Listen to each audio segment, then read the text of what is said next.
Timeless Secrets.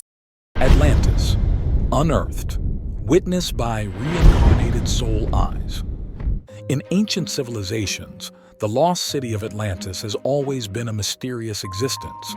Through various accounts passed down from different eras, we can understand that the Atlantean civilization was a society heavily focused on the advancement of science and technology. This bears resemblance to the modern world, albeit with Atlantis possessing far more advanced technology. However, no matter how advanced their technology was, it couldn't prevent the downfall of the Atlantean civilization. Why did Atlantis meet its demise?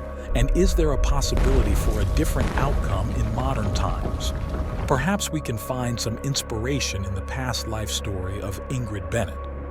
During her spiritual practices, she glimpsed what she had experienced as a priestess of Atlantis, witnessing the final moments of Atlantis' destruction. According to legend, Atlantis was a super civilization built upon the foundation of energy crystals. The Atlanteans relied on energy crystals in every aspect of their lives, including health and warfare. Therefore, the responsibility of safeguarding the crystals was crucial. Let's introduce Ingrid Bennett, who lived in Atlantis in her past life and was chosen to be a priestess tasked with guarding the crystal because of her knowledge and spiritual maturity. She envisioned herself working in a room under a vault where a giant crystal was placed in a round box with a black pedestal used to power the city. What did the people of Atlantis look like? Ingrid Bennett saw them as resembling Western Caucasians. As the Atlanteans believed the body to be the temple of the soul, they placed great emphasis on hygiene and personal grooming. As a priestess, Ingrid Bennett's attire was solemn and sacred. She had long blonde hair professionally braided and styled daily into a high bun with a curled ponytail cascading down her back. The priestesses all wore translucent white robes with golden leaf belts crossed at the chest and buttoned at the waist in the back, resembling ancient Greek attire. The male priests wore similar robes made of the same material, with some wearing shorter robes. The ability to respect and appreciate others is a natural part of Atlantis. Regardless of one's profession, they are considered an important member of society.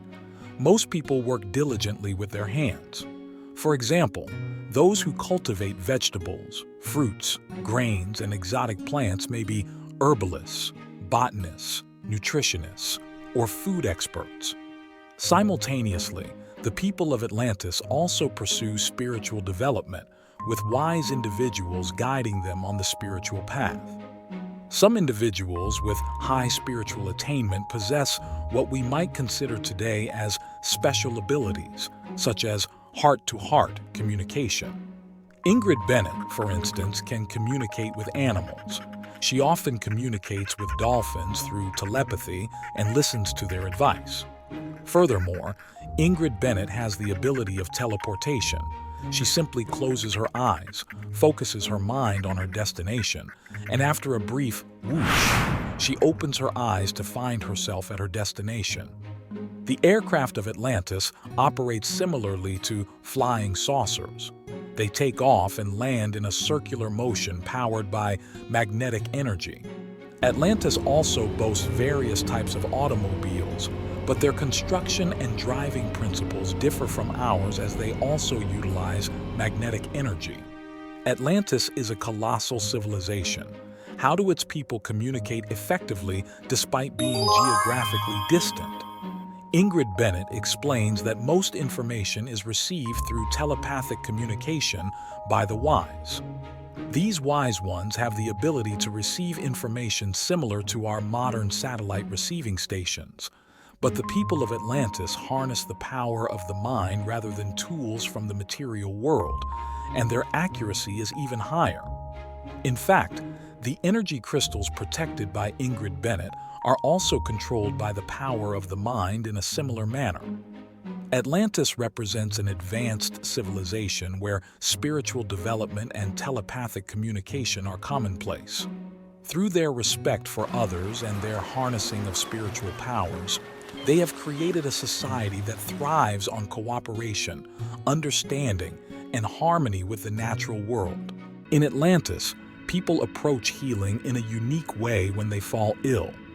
According to Ingrid Bennett, they utilize a combination of crystal therapy, color therapy, music, aromatherapy, and herbal remedies to achieve complete healing effects. As a result, the treatment center in Atlantis differs greatly from our conventional hospitals today.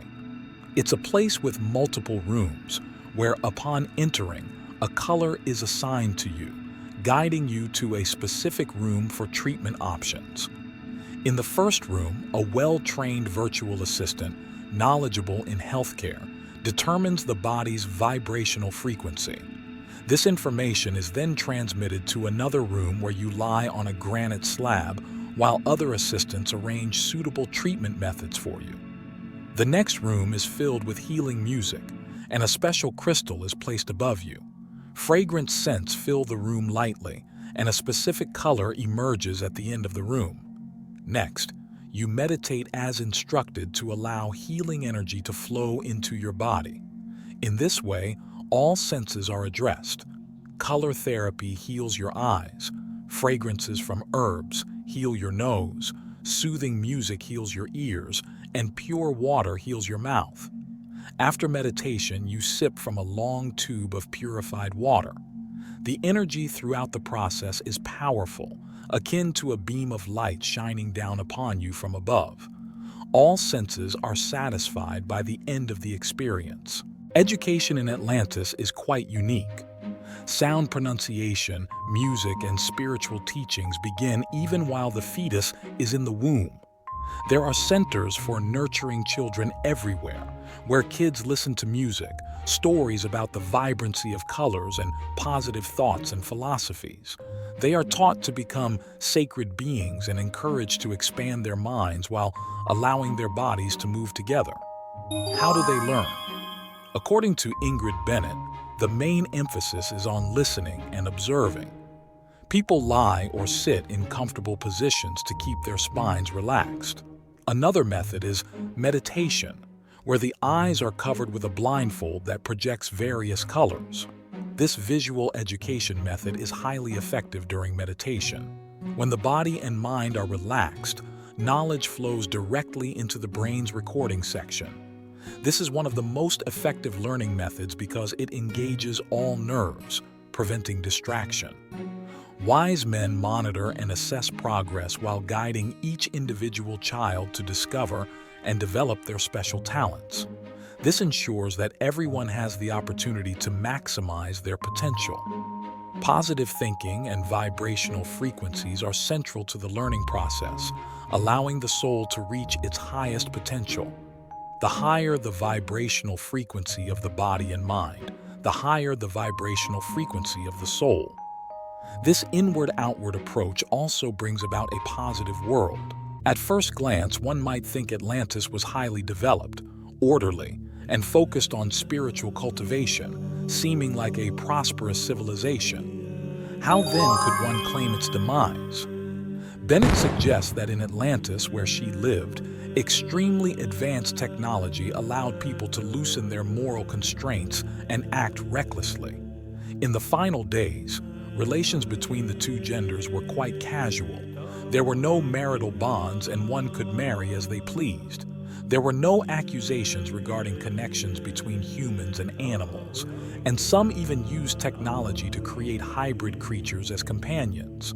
Some spiritually enlightened individuals were deeply alarmed by such actions, fearing they would lead to imbalance and societal breakdown. However, no one stepped up to prevent this from happening because at that time, Atlanteans believed in the freedom of choice and saw no reason to impede others' spiritual development. It sounds somewhat like a politically correct stance, compounded by advanced technology that inflated the Atlantean sense of superiority. Some of their scientists played God, daring to manipulate energy crystals and attempting to control the earth, water, fire, and air, the most fundamental and stable elements on Earth, in a grandiose attempt to avert disaster. Prophecies about the end times were spreading, but only the wise and spiritually serious understood why the end times were upon them.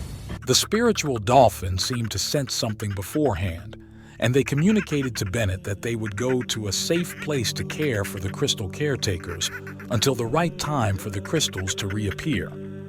Some of the Atlanteans left early to find a new world, while others chose to stay behind to keep the energy crystals intact and running until the last moment. And Bennett too. That final day, the ultimate moment arrived. Bennett saw thick smoke billowing in the eerie sky, spewing from the depths of the earth, and red flames illuminating the entire sky. Her house was engulfed in smoke and flames, suffocating. Bennett lost consciousness, and the next thing she remembered was drifting into light. She looked down and saw that she was sinking. The sea rose high and swallowed everything. People were fleeing or being submerged in water or falling into fiery pits. She heard desperate screams. The earth resembled a giant furnace with boiling water, as if a hungry beast devoured its prey. The sea inundated the earth. Bennett's description coincides with what American psychic Edgar Cayce saw through hypnotic visions. Cayce claimed that the Atlanteans had the ability to access divinity. They had a magical energy system called magitite, a giant hexagonal prism-like crystal substance placed at the central energy nexus of the sun temple of Poseidia, the capital of Atlantis.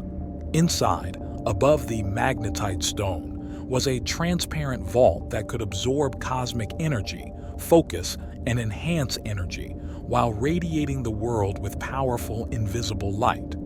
The magnetite stone Cayce referred to could be the energy crystal Bennett was safeguarding. Cayce suggested that magnetite could also enable Atlanteans to live longer. Atlantis in its golden age was like a paradise garden on Earth. However, according to Bennett's description, Cayce observed from a moral decay perspective of Atlantis, the abuse of power and disdain for nature, disregarding the harmonization of primitive energy of the universe, causing Atlantis's negative energy to continue to rise. The energy imbalance of the magnetite stone stirred the planet's environment and brought about significant changes in various aspects of the Earth. Cayce said that the continent of Atlantis did not sink to the bottom of the sea at once, but went through 3 catastrophic destructions. The last time occurred around 10,000 when the last island of Atlantis sank, and this is Bennett's final memory. So what happened next? Cayce stated that 3 high priests had arrived in the New World with records of the technological civilization of Atlantis, reaching a catastrophic end, ushering in a cultural renaissance in Egypt, Yucatan, Maya, and other places. There are currently 3 mysterious vaults on Earth, one beneath the waters of Florida, one in the Yucatan region of America, and one in the Hall of Records beneath the Sphinx statue in Egypt. Regarding when these halls of vaults could be opened, Cayce also made a prediction. If not understood very well, you cannot get in because there is no way to get past the door now unless the 5th man begins. So, what is the 5th man? Let's start by talking about the origin of man that Cayce saw at his level. Cayce said that in the early days of the universe there was no time or space. There was chaos, but there were souls. Many small souls, and these small souls were connected to a large soul, and they shared the same consciousness. Perhaps these great gods ruled this universe.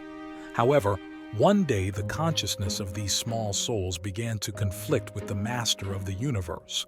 So the master of the universe created time and space for these souls to enter here as the first humans. About 10.5 million years ago, these souls came to Earth and became independent minds without physical form that could come and go freely. They are the second humans. These souls began to merge with creatures on Earth to experience the world, but eventually became trapped on Earth, and their descendants became creatures in mythology, such as giants, dwarves, unicorns, mermaids. They are called the third humans. About 200,000 years ago, the fourth human with different skin colors appeared simultaneously on Earth, that is, yellow, white, brown, red, and black. Also in this period, a great redemption plan to save lost souls on Earth was initiated. It was carried out by some souls named Amelius and some souls with the same desire. They were reincarnated on Earth, went through life and death, completed the path from human to God, served as a mirror for souls trapped in the world and entangled in flesh, and paved the way to return home. The history of Atlantis could be a tradition in the redemption plan. Let's see what will happen when technology develops highly but moral spirit lags behind, leaving experiences and lessons for future generations. Cayce said that many modern technologies are just rediscoveries of ancient advanced technologies, and he warned people to seriously understand their capabilities and purposes in using technology to avoid repeating disasters.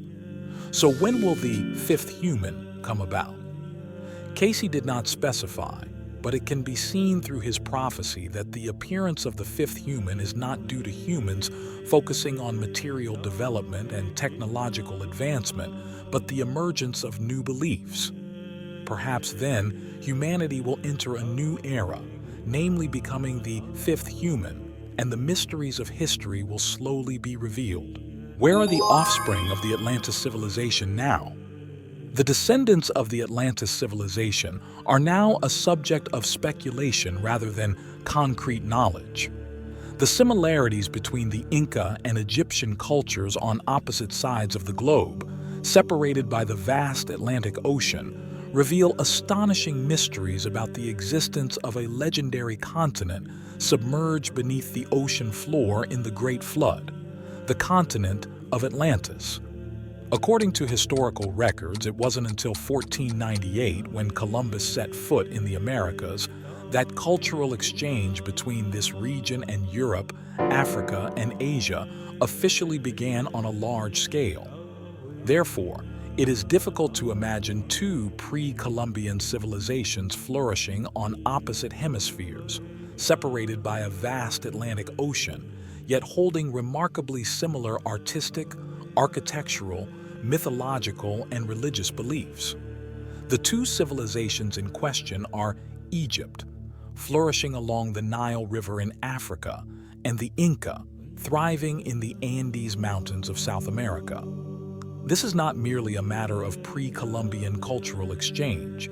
It conceals a larger mystery, a mystery surrounding a lost legendary continent after the Great Flood. The uncanny resemblance in many architectural structures, from overall layout to intricate details, from external appearance to the composition of small stone blocks, and the construction techniques of the Inca and Egyptian civilizations is both perplexing and mysterious. The probability of this occurring randomly is exceedingly small. It affirms a cultural connection, however minimal, between the two civilizations on opposite ends of the globe. Ancient Egyptians and Incas both constructed stone pyramids and stepped pyramids in desert regions along rivers, aligned with the cardinal directions, and both used them for burial purposes. Moreover, both ancient Egyptians and Incas designed a pair of symmetrically placed snakes above the entrance of their temples, symbolizing balance. They both practiced mummification, burying the deceased inside pyramids along with ceremonial objects and personal belongings. Both cultures believed in the existence of an afterlife. Ancient Egyptians and Incas both worshipped the sun god as a significant part of their religious beliefs. In Egypt, the sun god was Ra, while in Peru, it was Inti. In both cultures, you are the sun god. The sun is your symbol, representing your soul. You are the divine sun, eternal and holy. You chose to be born into this material body, but forgot your true self, losing your way back home. Ancient Egyptians and Incas both have the symbol of the sun eye to connect the sun with a single eye, believing that the third eye could see the sun within. Numerous astonishing similarities suggest that ancient Egyptians and Incas must have had cultural exchanges. However, the fact that these two cultures developed on opposite hemispheres, separated by a vast ocean stretching for thousands of miles, implies that crossing this wide ocean wasn't an easy feat. It truly indicates a cultural continuum, a similarity in culture extending from South America through underwater ruins beneath the Atlantic Ocean to the shores of Egypt. And as you delve into these mysteries, don't forget to like, share, and subscribe for more explorations of the ancient and historical.